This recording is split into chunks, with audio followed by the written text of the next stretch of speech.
नहीं, ये तो जिस साल भी बजट इनका पेश होता है चुनावी घोषणा पत्र की तरह होता है, घोषणा ही रह जाता है। इनके बजट से और इनके बजट के प्रोविज़न से पिछले 5 सालों में जब से इनकी सरकार है तो जनता को फ़ायदा हुआ। देखने वाली बात है, अर्थव्यवस्था सुधरी, क्या नौजवानों को रोज़गार मिला, क्या किसानों को फ़ायदे हुए। नमस्कार, न्यूज़ फॉर नेशन देख रहे हैं आप और मैं हूं शुभी आपके साथ।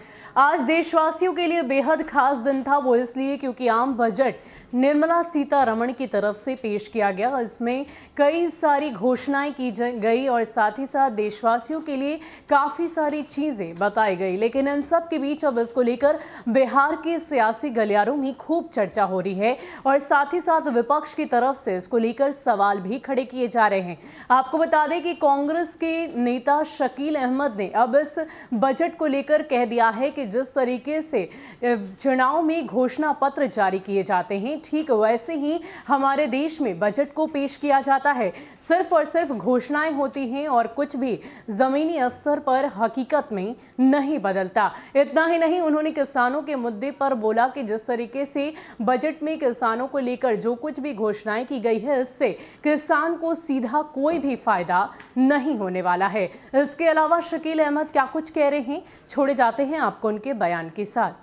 नहीं, ये तो जिस साल भी बजट इनका पेश होता है चुनावी घोषणा पत्र की तरह होता है, घोषणा ही रह जाता है। इनके बजट से और इनके बजट के प्रोविज़न से पिछले 5 सालों में जब से इनकी सरकार है तो जनता को फ़ायदा हुआ, यह देखने वाली बात है। अर्थव्यवस्था सुधरी, क्या नौजवानों को रोज़गार मिला, क्या किसानों को फ़ायदे हुए, क्या रोज़गार के साधन बढ़े।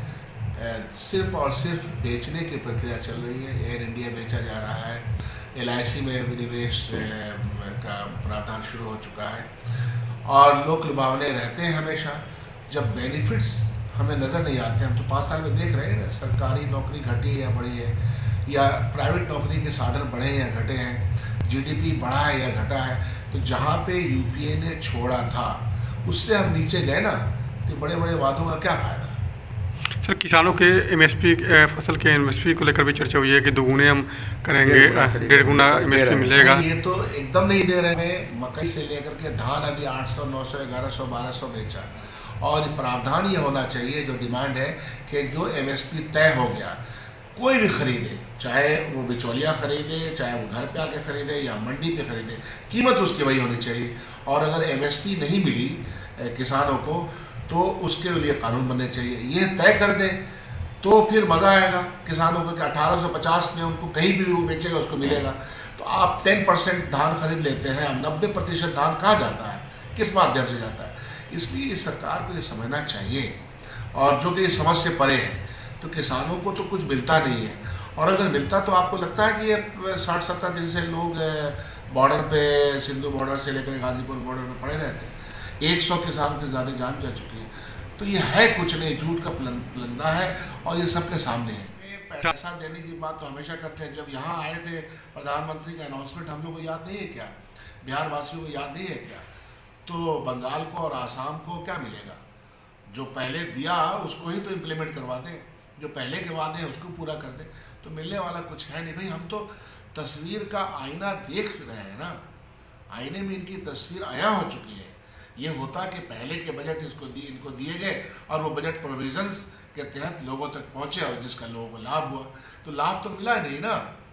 लाभ जब नहीं मिला है, आपके सरकारी तंत्र बेचे जा रहे हैं। जब सरकारी तंत्र बेचे जाएंगे तो किसको लाभ मिलेगा? प्राइवेट और क्रोनी कैपिटलिज्म को लाभ मिलेगा। जो नए पूंजीवादी व्यवस्था में 9 दौलतीय मंद हैं, उनको फ़ायदा मिलेगा।